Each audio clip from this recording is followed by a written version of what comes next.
All right, welcome everybody. Welcome. Let's see, one second, let me just check. Franklin Popovich. That's a Serbian name or a Romanian? My nose, it could be both. I don't have a skateboard, so, but yeah, I imagine I've been able to skateboard for the last 6 weeks if somebody gave me one.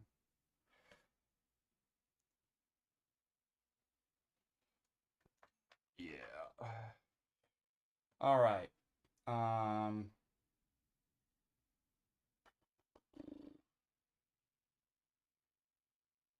just give me 1 second. I'm gonna use the restroom real quick, and then we'll think about what you want to ask, the questions, and discuss for today, and I'll be right back.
All right, forgive me, I'm back. I just, yeah, use the restroom, so.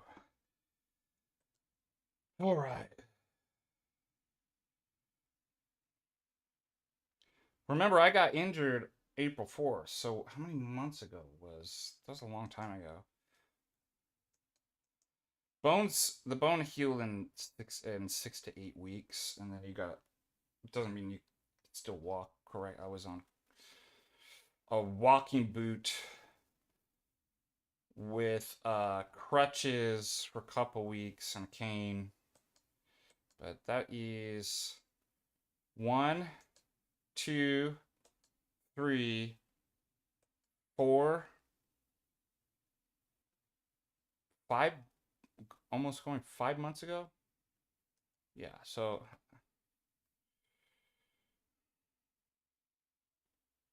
it's been a long time. I could have milked it. I was joking with Father Russell yesterday that and Shane Swenson. Um, that when Christ says, "Do you want to be healed?"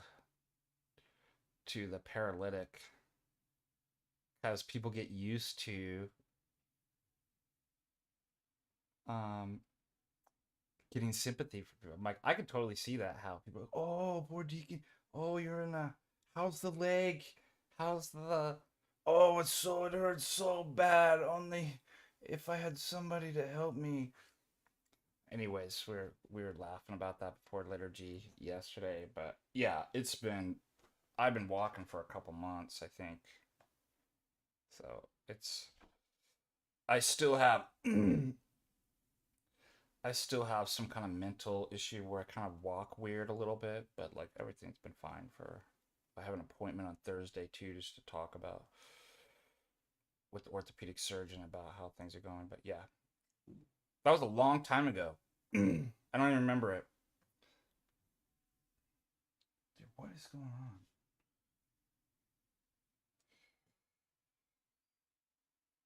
Getting a peg leg, yeah. Oh, got deliveries coming in. All right. Oh, by the way, do you know what's really weird? Besides Crispy, my dreams and that I was in Dublin and Ireland all last night was really odd. That I was getting, I must have seen something that put it into my mind. Little inception. But what's strange is so I find this copy copyright free music. And I remember I had that on yesterday. Well, that can change. Somebody can then copyright that. And so yesterday I got dinged. Cannot be monetized because it's just like, really like that kind of song too. The other one, I can't sing songs on the guitar because they're copyrighted. And then I get demonetized.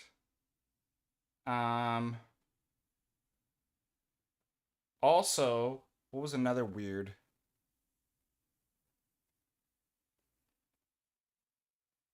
thing that happened with regards to it's just frustrating.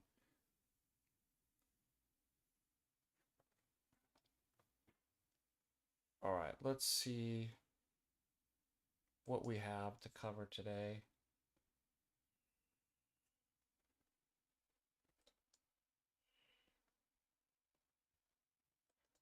A lot of X cringe, Twitter.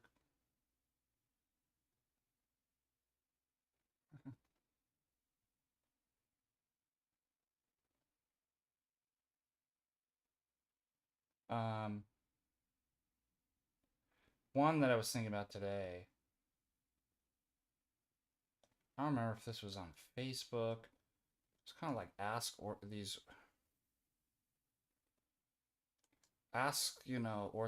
Christians.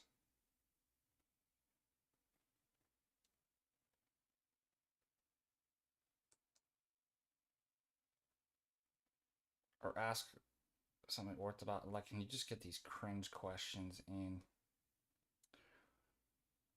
But one that I know is Jesus never said to kiss and venerate icons or pray to Mary. It's like, how do you know that? It was not written in the Bible. Those are the only things that Jesus ever said was what was recorded. What a weird, stupid thing to say. That's like, take anybody that's maybe written something. Imagine they never said that unless they actually wrote it down in an article or something. I mean, somebody who grew up with that person in the family would be like, what are you talking about? They were always saying this. Well, I don't see it written down, so you can't. That's how terrible Protestantism is. Um, and they don't even follow scripture too, because it says to hold to the stuff that's not the teachings that aren't written down. I saw some stupid Protestant actually be like, "Oh, well, those. What did he say? Those oral traditions were just like uh, carpentry or like practical stuff about carpentry. It wasn't. It's like the lengths people will go to not face the truth. Isn't that crazy? And the other thing too is that one thing they always miss, especially with iconoclasts, they're like, "Where is it in early?" It's like Well, that's a different question. Where is it? How we find it? What are the evidence of the practice versus is it correct theology? Is it true? And what are the consequences of being an iconoclast? Notice they never address that. Before we even get to what would be the evidences that it was practiced. Now, again, it's really difficult to find in the first centuries evidence of a lot of stuff because remember, the church was being persecuted and they weren't writing these things so that they could be caught. And so a lot of this, the reason why it becomes present in the fourth century is once it becomes legal, yeah, it's like, but you think that just came out of nowhere? Like, it was a radically different church before, and then just all this stuff changed and nobody said anything about it. Like, isn't that weird? But by that standard, we wouldn't even be able to canonize the scriptures or know what gospels went to. Like, this is ridiculous. What is wrong with them? But I'm going to start going there, but like, before we even get into that, where is it found in history? Let's get into how it's true. Is the theology correct and true? Absolutely. Notice that these are the arguments that are given in the Seventh Ecumenical Council as well. Furthermore, you're too far removed, right? A lot of the stuff that even was written that they had when they were in the councils and using as evidence is not available to you. Okay, so you have to rely on the courts that they had more access, they were closer to these things. But I think the most important part is, but the theology of iconoclasm is false. Let's just start there. Before we get into the other details, where is it? Like, how do we read the Bible? Like, let's just get the theology of iconography is correct and true. Where it comes up and what the evidence is of the practice of that church is something like is a further question. I just thought about that now. I'm like, we never go into that. Be like,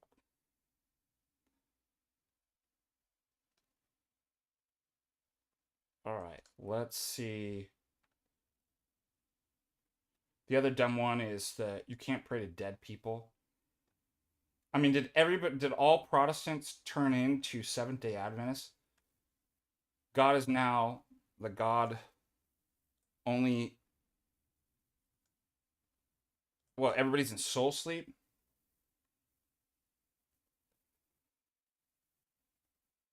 You cease to exist when your God's not powerful enough to unite and keep us united in prayer, even after death. Congratulations. That's the Protestant God for you. It's not an omnipotent God. It's a capricious, whimsical, arbitrary God. Notice because it just says it doesn't matter the reason why God said it. God said it, and so he's arbitrary. He's anarchical. Why? Here's what God's going to do. He's going to give his teachings to the apostles with no hierarchical visible authority to bind legally, and then it's going to be all chaotic because there's going to be all kinds of people writing different stuff. It's going to be epistemic anarchy. You won't be able to tell. And you won't even get a group that even canonizes that for 600 years later, and you still have no legal body in Protestantism to determine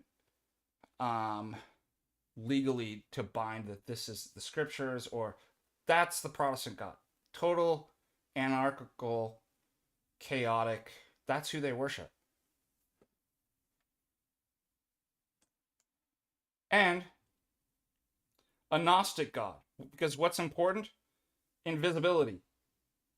It's not the real, the immanent, the personal It's the word. It's the written word that's a set of propositions, right? Not actually a like personal relationship, not a incarnational community,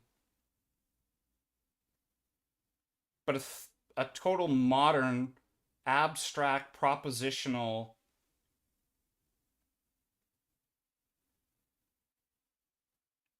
and a God who you're not allowed to participate in your salvation in any way. You don't work. Imputed righteousness.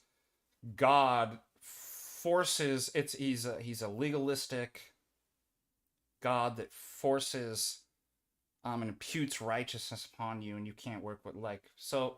It's really depersonalized. It's not incarnational. It's modern. It's anarchical. That's the Protestant God for you.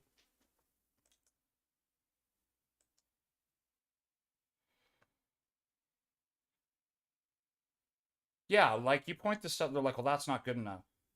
There was some guy arguing with me where he's like, he went first of all, he was moving the goalpost, and he was like, where did these early, people in the church reference that it was even practiced, right? Well, you have Dur Europos in the synagogues. First of all, you have the description of the temple, right, which had icons and images. Um, Also, I had brought up like different people. I'm like Eusebius, and he was like, "Well, Eusebius was against icon." Well, Eusebius's views are weird. I'm not saying Eusebius is correct. You asked me if there was any historical evidence that Christians practice icon veneration. Eusebius, who's a historian, whether he agrees with whether it's legitimate is a second issue. He has texts and he has evidence that's like he's there, like he's way closer of the early centuries in which he said it was going on. So notice they're constantly moving the goalpost. Well, he doesn't believe in it. It's like it doesn't matter if he believes in it. You asked me the question of what was the evidence that there were Christians that practiced icon veneration. The historian Eusebius, who had a way more evidence available and was much closer than you were. So it's there. And it doesn't matter what saints and fathers you quote. Well, that's not early enough. It's not. For a heretic, there is no amount of evidence that you can present them that'll convince them that their position's wrong. Everything is evidence for their position and nothing be evidence against it.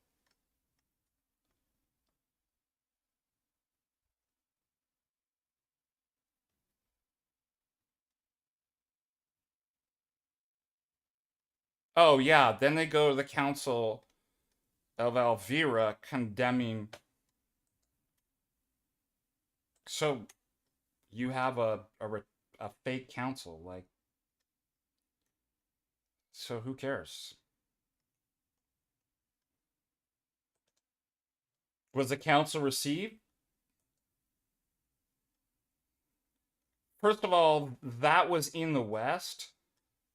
There's a particular issue going on. So you got to think about this like in courts of law, okay? So you have county courts, correct? Yes, it's in Spain.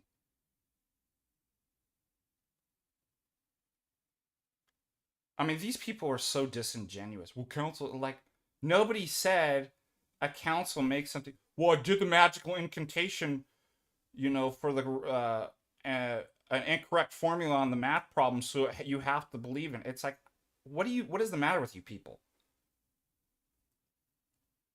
If some stupid fake council declares 2 plus 2 is 7, you're saying that's an objection to us? Like, well, it's okay. It's like courts can get things wrong.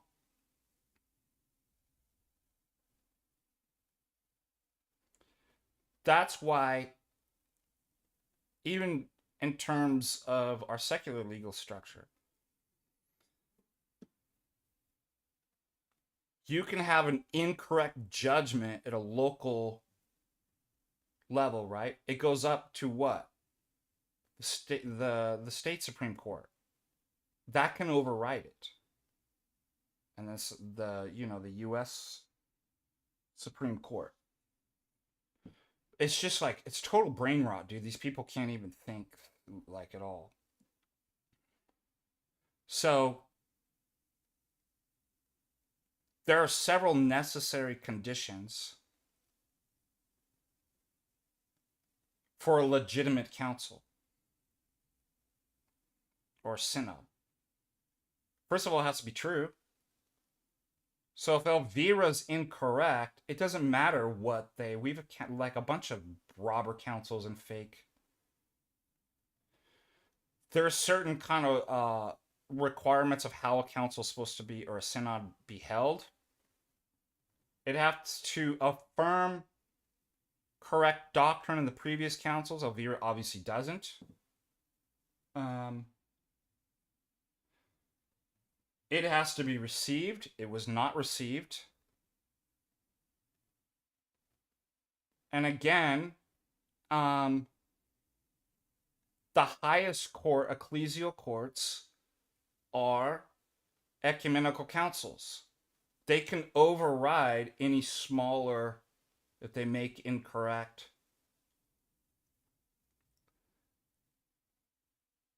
So yeah, Veers, just say it's faking in gray. Yeah, Kotel and I are gonna do a stream on Gnosticism.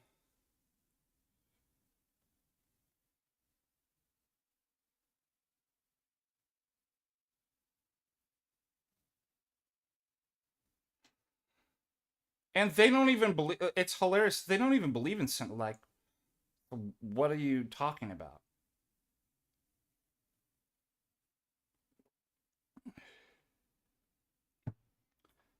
Yeah, they're so far removed from. And I brought this up too. Like, if you found, first of all, they always like to cherry pick and take stuff. A lot of the saints that they're quoting on iconography, it isn't a strict prohibition of images in general. Obviously, they're struggling with pagan idols of false gods that were coming up. And so if you read the context of the chapters, and they never do that. They just pull it out and they put like it on a meme. And they'll just be like, no, there they were. It's just like, I'm so sick and tired of arguing with these retards. But they miss the point, as you point out, Daniel, that what's up? It doesn't matter. Like, an individual can get stuff wrong. An individual saint, even saints have gotten stuff wrong. Fathers have gotten stuff wrong. They're not, and an individual's not binding either. Even a bishop, beyond like practical jurisdictional administrative stuff, cannot bind dogma. Like, a bishop is held to their synod. That's why we're synodal and conciliar. And dogma can only be proclaimed from synods, and lower synods can actually be incorrect and can be overruled by higher synods, and only an ecumenical council, and that has to be all the church is represented. That's why the Council of Florence is not ecumenical. The entire church was not represented. It was not received. It was not correct. Like, they don't want to get these. And that's one thing I was thinking about today when I was reading this stuff. It's so obvious. It's not just simple ignorance or stupidity. You see the like prideful persistence in error in these people. There's a demonic energy to it. I don't know if it's just like, It's like you present them stuff that's so obvious and so true, and they're just like, no. That's what I said. There's no amount of evidence that you can show these people because the issue's not about they're just missing facts or they didn't think through carefully enough. They don't want to believe it. It's a problem of the will.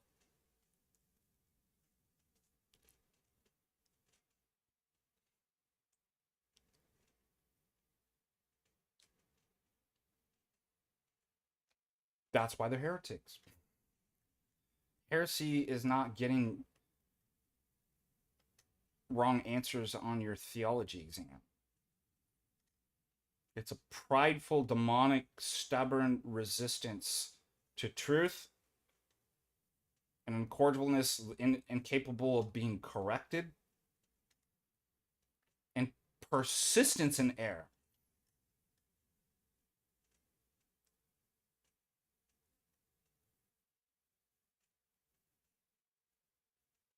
Yeah, a good point, Hamley. I remember when I first came in, you're super self conscious that people are paying. Like, am I doing? Nobody's paying attention. Like, people are focused on the liturgy. They don't pay attention. And there's no judgment. If there is, like, that's if there's some weird yah or something, like that's on that. Like,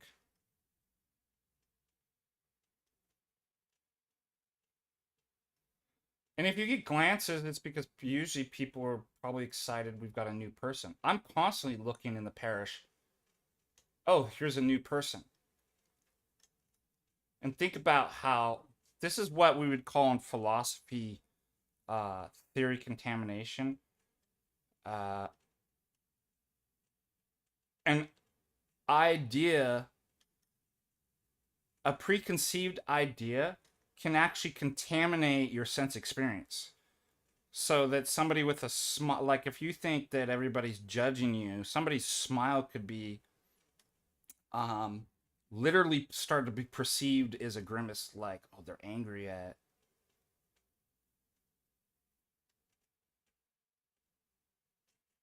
So you just gotta be like, clear those ideas.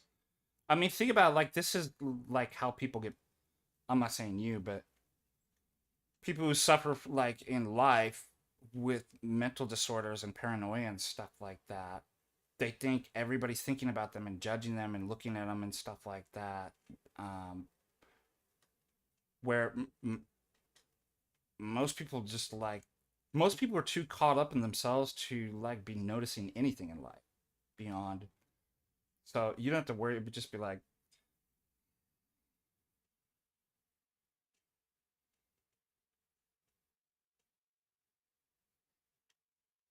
Also, think about too, their demons get inside your head. Oh, they're judging you. Look at, they're looking at you.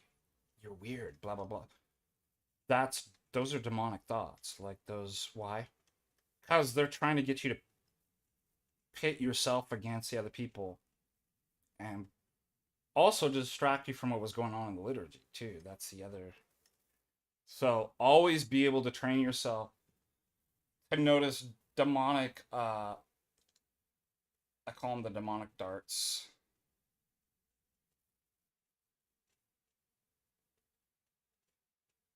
All right, let's see.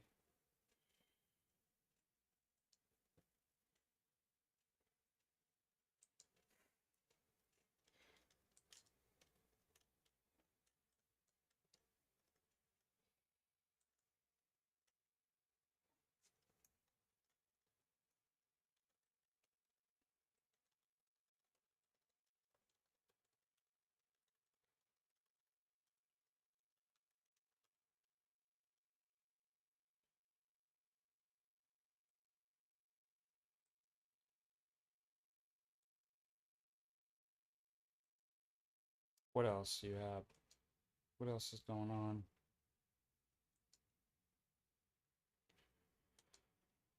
I gotta figure out. Yeah, I use OBS because something happened in my Streamlabs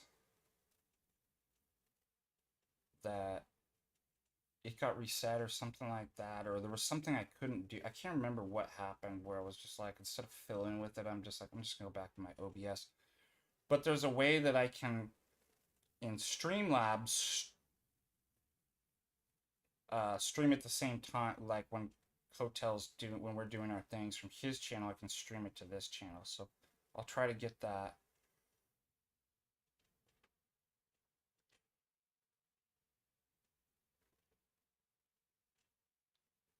I think the other thing too is I got more familiar with using OBS, and there were some differences with Streamlabs that I was just like, I can't figure out how to do this. And so I was just like, I'm going back to OBS. How you doing, Father? Oh, by the way, I'm doing well. Here's something weird.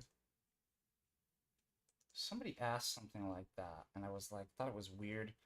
I don't know if they know that.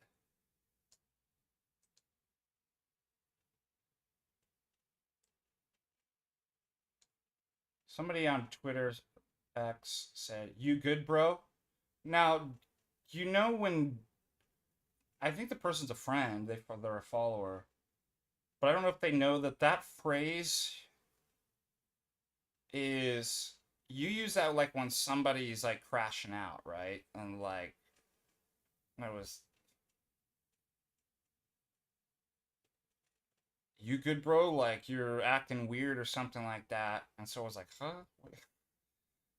And then I just respond, "I'm doing well, glory to God." And person says, "Okay, good. God bless you and have a good evening, Father." Like maybe the person should know that, but like maybe I'll put on there, but like the reason why I was puzzling is because people only phrase it that way when it looks like you're not good. And I don't think I've done anything bizarro lately or like to suggest like I'm not good. Like things have been great, had a great liturgy. So have you seen that before? Where people use "you good, bro," like maybe they don't know what that phrase implies.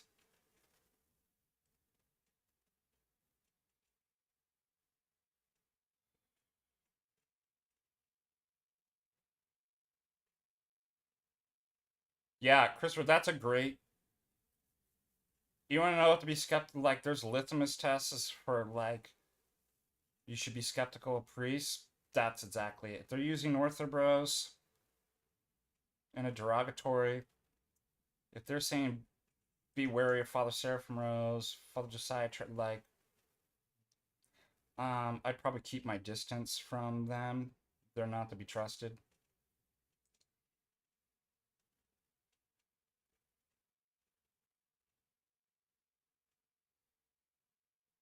You good bro is a gamer. Is gamer terms to insult a frustrated person. Yeah, I don't. You good, bro? Is that you mad, bro?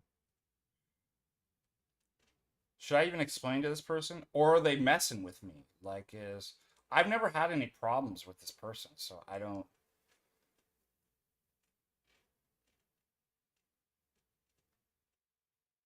I'm giving them the benefit of the doubt that they just don't know that that's used in the way that we just discussed.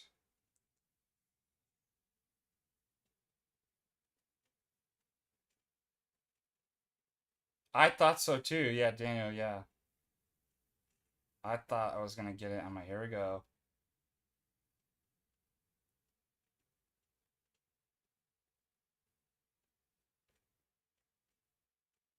That's what I'm thinking. I don't think you know. Like,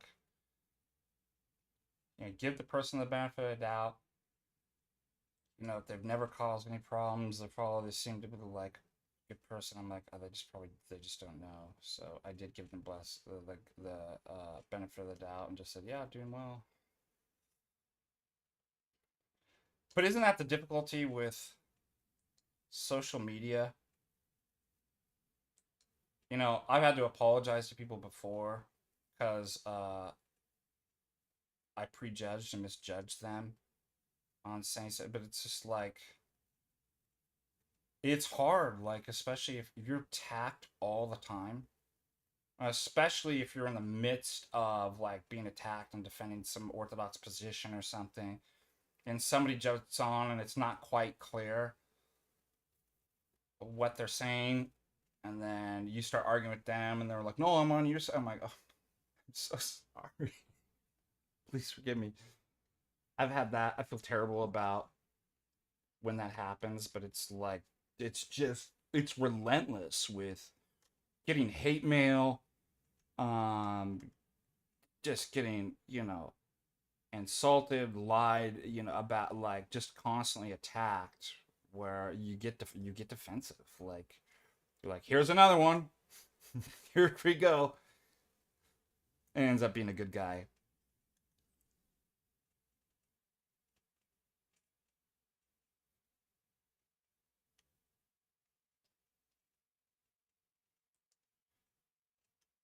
All right, let me see if I can find this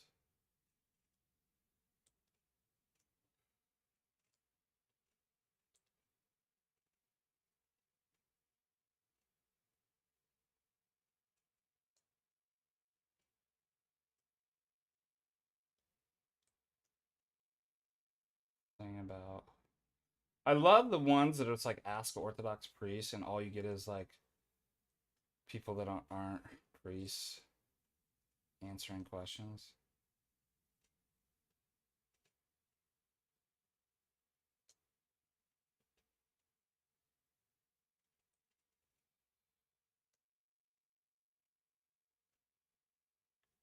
Dude, Gary Busey, man, he looks like he's the crypt keeper. Poor dude. He didn't age well.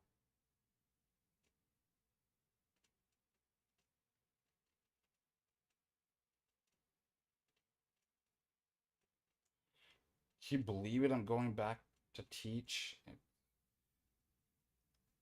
I'll be back the 19th. Man, summer flew by way too fast.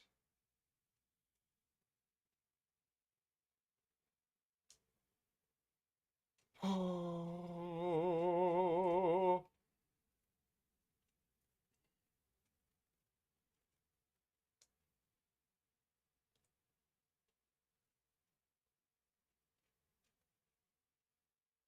Of course, when you want to find. Oh, I gotta make announcements. Serb Fest is Saturday in Butte.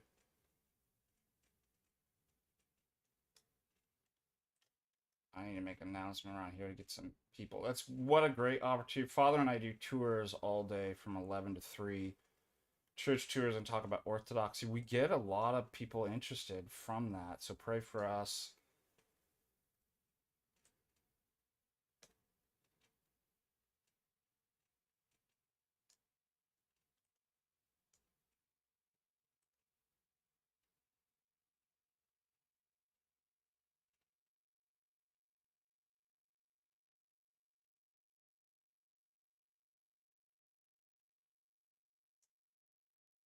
This guy's a trip, dude. I keep getting this guy on my, I don't know who.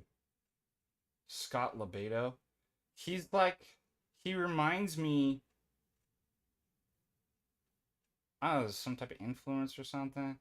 He reminds me of the guy, Knowledge, with the, like, I own 5 Ferrari. Remember that? What was his name? It's just what a weird world that we live in. Marketplace. I'm gonna.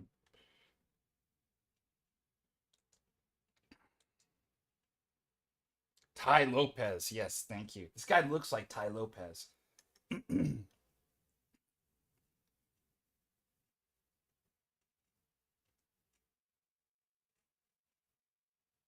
Yeah, Debate Demon. I've seen that. We did a stream on. We pulled it up on a stream once.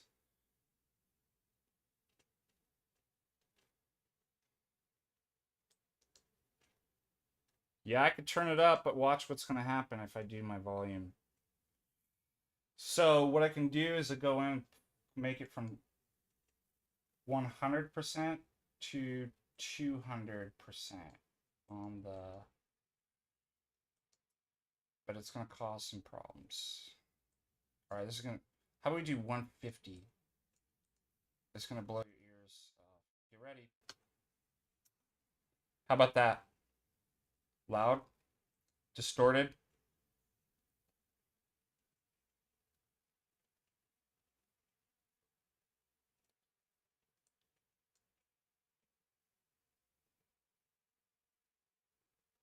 Yeah, I never understand. It's on now. I put it up to 150%. Isn't that odd? Stuff with audio, how. Okay, sounds clean.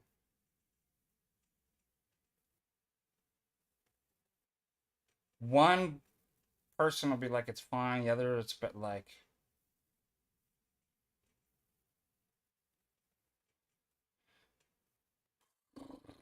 All right, let's find some more stuff to cover. Do we have any more super chats, questions? Justin Henley, $10. Thank you so much, buddy.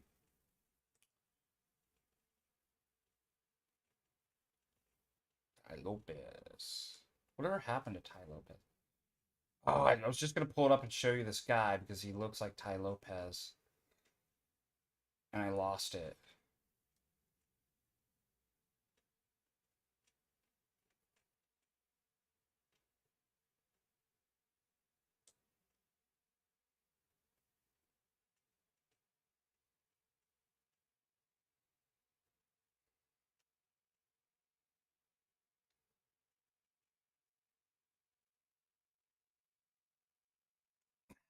Um,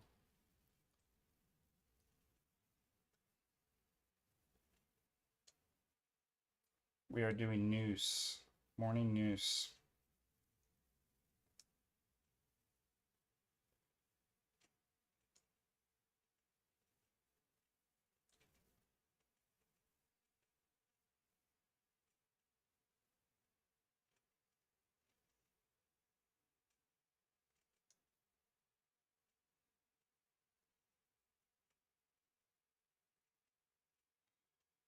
Hard Times Bluegrass Festival. Where was this? They have this Montana Rockies Bluegrass Association. They do different, but they're always like super far away.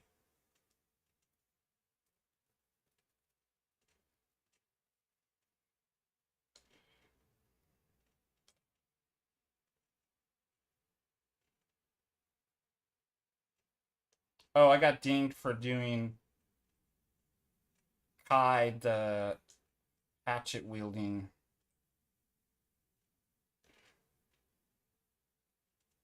hitchhiker. Remember we did that stream? But I pulled that. I mean, it's just what a stupid society we live in. So now news article, you can't even share news articles.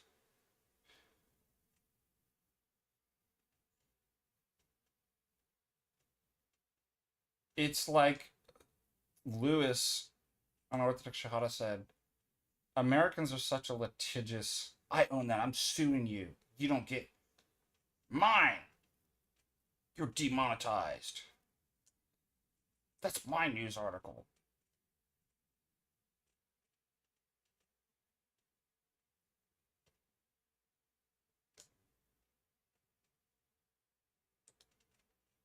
And the one that's always so fun, like, remember we covered, people are always like, oh, I'm warning you, this isn't, you're going to be sued for parking in front legally on a street in front of my house.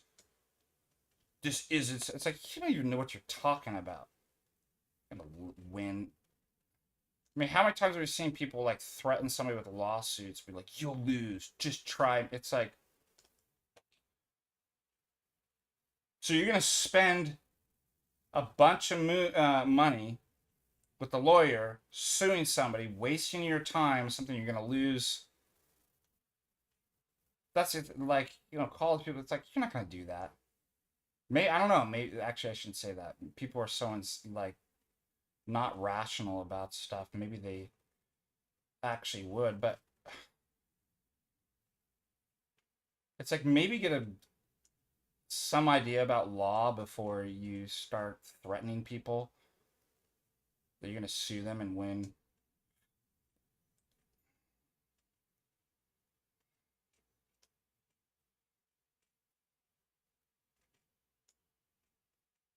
That's a bad argument. I'm suing. We should start doing that. You try to argue with me, but I'll sue you and win. Try me, bruh. That's a logical fallacy. See you in court, dude.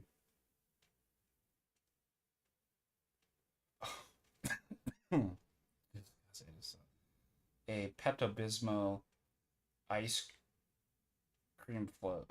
Oh.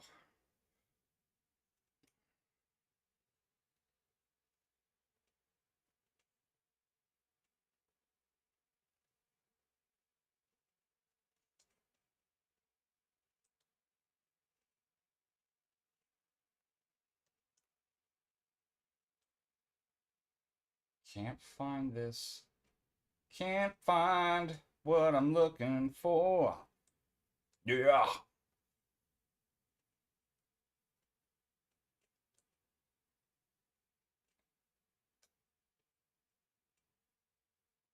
Oh my gosh, dude. There's just so much garbage on the internet.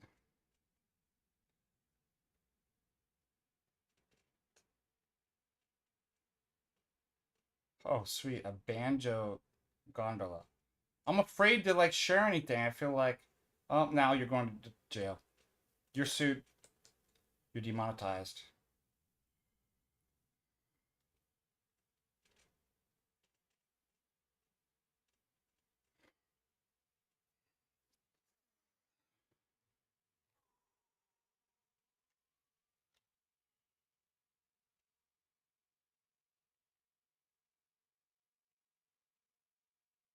Oh, I do mess with my wife all the time. I'm like, we need to sit down and have a talk.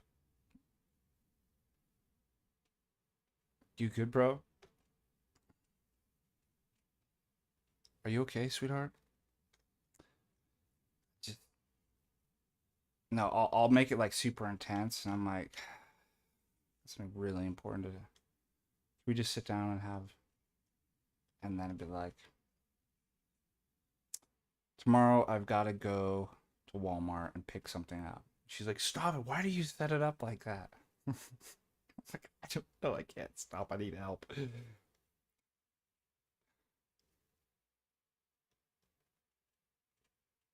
Wasn't there some South Park episode about like I forget who it was that like couldn't stop being sarcastic, and it was like it's probably Randy. He's like, I can't stop. I need help. She's like, really? I can't tell if you're serious. He's like, no, I'm not. He's like, I can't. I need to sit down. We need to talk. I feel like if I had kids, I'd unfortunately do that. I'd be like, kids, we need to have a sit down. We need to talk. Your mother and I are really concerned about something that we think affects you in a very serious way. We need to figure out what we're doing for dinner tonight. Yeah, I do that too. I'll be like, oh, I love you. And she'll be like, stop.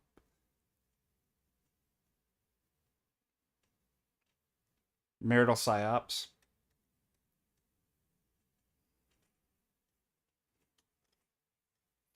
How to keep your family members on edge at all times while maintaining control. Next week on Patristic Faith presents. All right.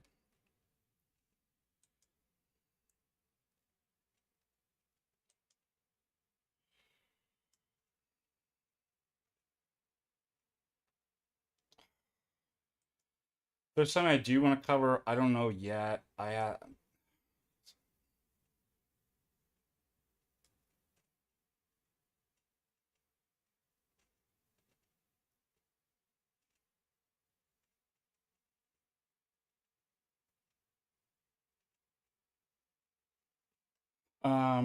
Something I'm discussing with the clergy advisory board and Patristic Faith.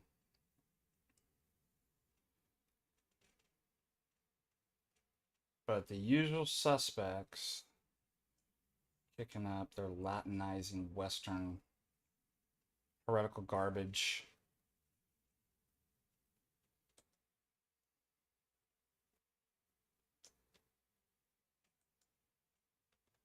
They never like. I mean, it's just never ends with these guys. It's somebody was like even saying And notice these people never mention who these people. Well, I'm not gonna die. It's like then somebody was saying that their seminary friends are pushing this garbage or believe in this garbage. I'm like, first of all, they're seminarians, and they're like seminarians are idiots. Like the stuff that they like come in. I mean, if you the weird ideas that people so like that's not an argument. And who are they? Maybe they're instructors, and their priests should be made aware of like what they actually believe. And oh no, that's dog. It's like notice anonymity, no accountability, right? It's just everything unorthodox, and I'm tired of it. I'm tired of it because it actually has collateral damage of taking down people and confusing people. Yeah, talk to any clergyman who went through some like weird stuff that people believe.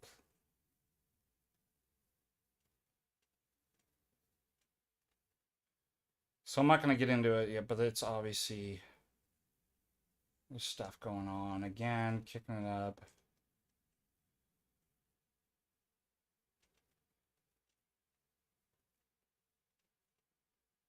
The infant baptism, the Augustinian soteriology, constantly trying to take some weird view. I mean, it's just like secular academia. Some novel kind of idea, controversial idea. This is what you do in academia. I'll take that and I'll argue for it, and that's how you get a like, wow, the person argued for like a really controversial view and argued well for. That's what these people are trying to do in Orthodox. It's like Orthodox doesn't work like that. That's called heresy. Snow cookies, $5. Father, are your one sessions only for students? No, we did. You can purchase tutoring and do. And again, I usually, you're guaranteed an hour for that rate, but I always do more. So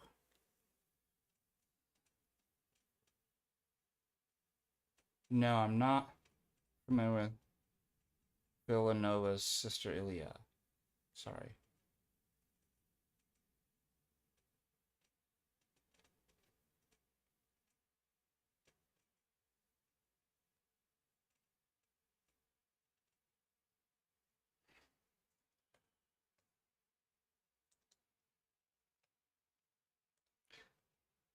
It's weird. I was thinking about too that I don't know what the solution of this is to this.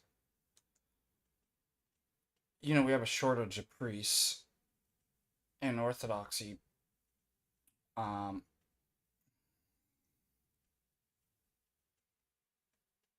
Yet, what happens with that is you lower the bar. And it's like, we're sending people that probably should not be going to seminary. Um, I don't know what the solution, other than, generally speaking, to grow Orthodoxy, a better pool of candidates and stuff like that. But it's unfortunate that you're gonna get some of these kind of neckbeard soy gamer dudes, gamma male. That's gonna be your priest that you're gonna ordain, and they're gonna lead a company. Who probably has some of these stupid, weird, heretical idea like. But we need pretty like, what do you do? I don't know. That's a hard one.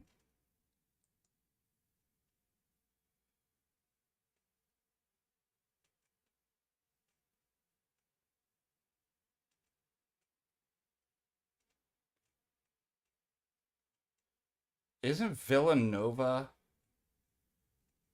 Catholic college?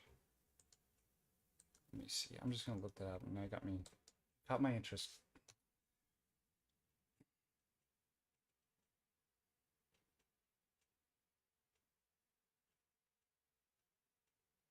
Why are we? They're not even Orthodox. Oh, is it? They're Roman Catholic. Well, there you go. A Franciscan sister. And I bet she's gay. She looks like a lesbian.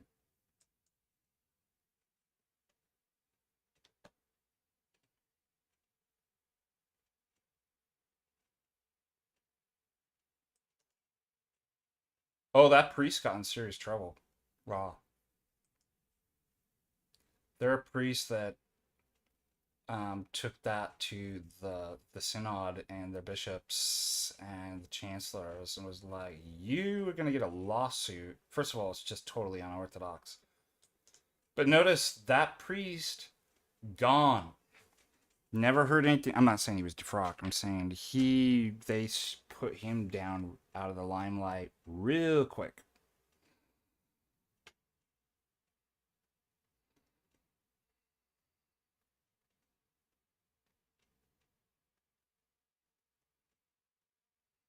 Oh, that's a hard.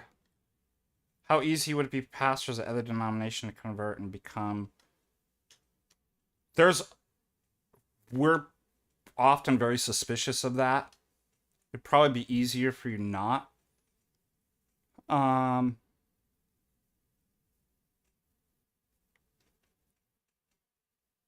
to be somebody who is not a pastor.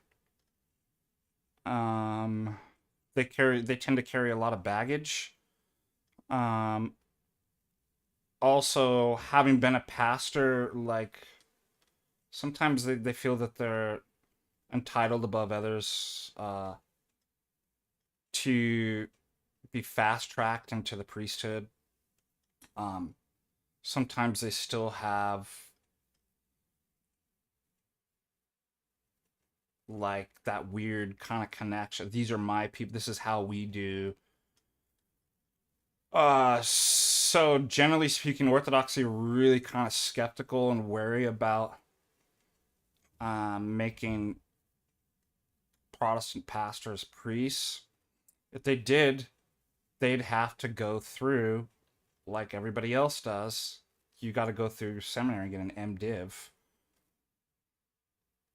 But it is concerning. Like it's usually a kind of a red flag. Also, it's just a red flag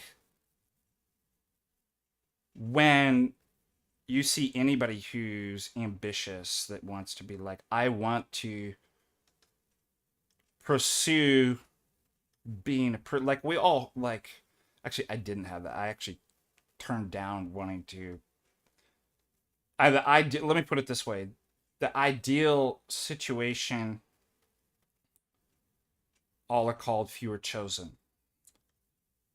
That you're under a priest and a spiritual father. Um, you're open to it, but it's not you pursuing. I want to be a priest. I want to be part of the clergy, but rather you're open to whatever God would have you.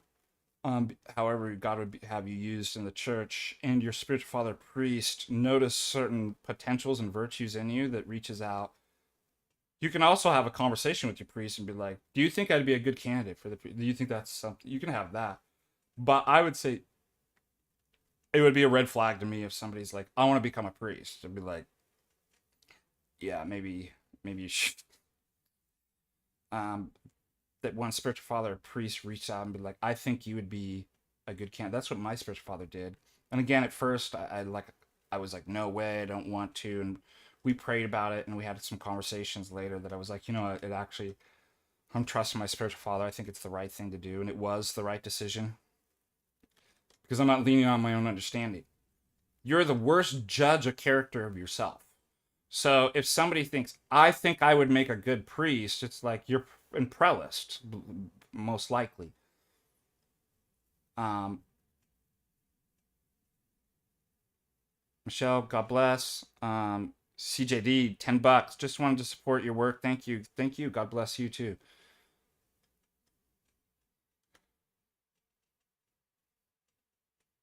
That's what's so amazing about my friend Scott, that was from Zootown, the pastor.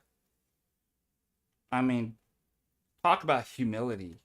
He had this huge mega church that he led, and he stepped at, like, he was like, no, I'm not called to be an Orthodox priest. Like, I really appreciate Scott and our friendship and like his humility and everything he had to go through to get to Orthodoxy.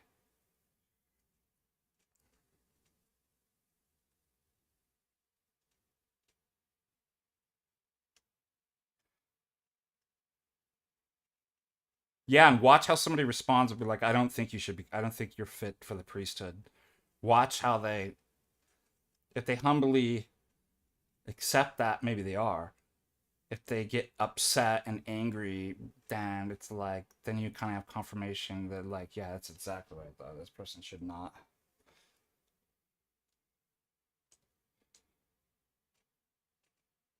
Oh, this is a great. I love Father Russell's homily yesterday. Says he's in the homily saying, somebody said, because we're talking about worship, and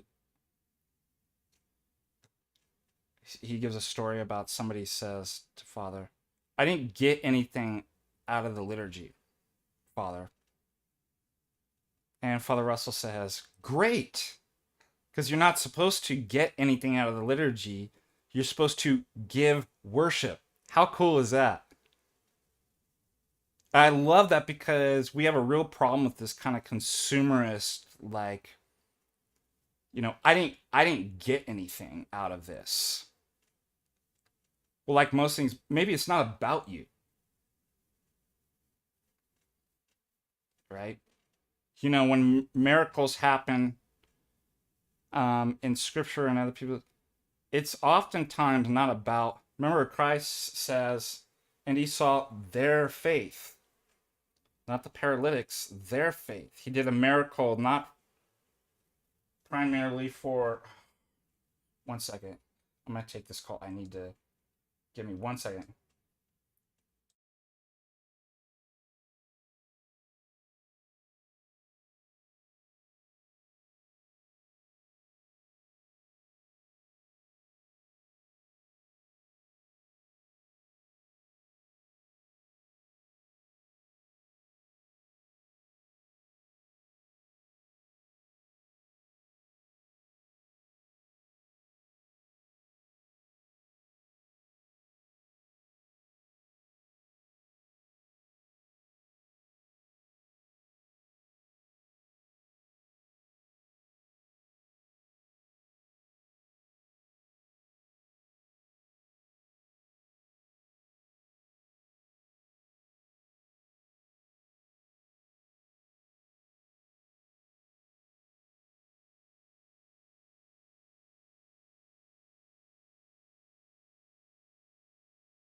Forgive me. I'm so glad I took that call. I hate to do that, and make you secondary citizens, but one of my parishioners, we are.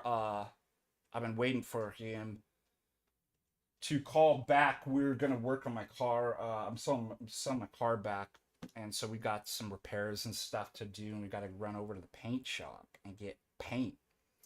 So he's in town because he lives out of town, kind of a ways. So forgive me. I'm going to take one more question, and then yeah, that's right. I'm not getting anything out of you. What a narcissistic. Can you imagine saying that to people? But like, I'm not getting anything out of this marriage. I'm not getting out of anything of this friendship. My paint is crystal black. Paint code D4S. 2003 has dark mahogany, cosmic blue, autumn green, magnetic gray, crimson red, crystal white, and ice silver, and crystal black. Silica. So I gotta write down those paint codes. Yeah, I'm not gonna repaint my entire car. It's just a couple years ago I backed up into one of those. I couldn't see one of those poles, and it hit the side of the door and kind of dented it all up. Christ, I'm not getting anything out of this. You go get him, Jesus. But that's an important topic. It's like you offer worship. You don't take. I mean, such a Protestant, I wasn't edified. Oh, maybe it's not about you. The miracle's not about you. The suffering's not about you. It's about the community.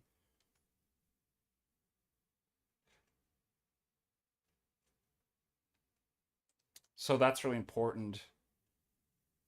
Now, of course, a lot of people have asked questions about finding the right parish. Like, yeah, there is a level, like, again, you have multiple parishes. Don't think in terms of jurisdictions, what I said. Think in terms, you do want a good fit. You want a good pastor, a good priest that has good pastoral care. If there's options available, a good community. So I'm not saying that's neglected, but worship is not taking, it's giving. You offer worship, and liturgy is work of the people. So you're providing something, right, to the community too. That's just like, your service and even volunteering for coffee hour and cleanup. It's really important that, because we are a family at the parish level, we're a family. And think about if you had that kind of attitude of, well, every Sunday I go to a different family, a different parish. And it'd be like if you went and be like, I just go for the meals to different families. Well, it's not that you can't visit other families, but your family is your family. And you're giving to that, and you're not taking. And that's a really important mindset, like for a healthy kind of family. And, the analogy breaks down because you're not married to a particular jurisdiction or something like that. But you get the idea, like, if you are going to a parish, that's at that point, if you got to move or something like that, or, ask your priest, I'd like to visit another parish, like, that's fine. But your priorities are that parish. They're your family until you move to another parish or something like that. So I think it's something that needs to be discussed. I'm going to end the stream. Don't forget the Cotel stream. That's 3 p.m. Mountain Standard. And I want to thank everybody for their super chats and donations and for your support. Thanks for those who joined in prayers today. If you haven't subscribed, please do. Don't forget as well that I think we have a guest philosopher coming on this Friday, I believe, on Heidegger. We haven't done anything really on Heidegger, and this person's really good at that. They're from Oxford, and let's see, that's going to be part of my series and Amnesis, the Great Conversations. So you can see podcasts on the channel. And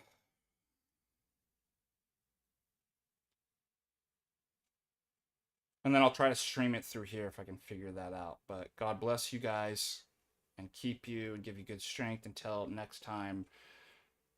Take care and God bless.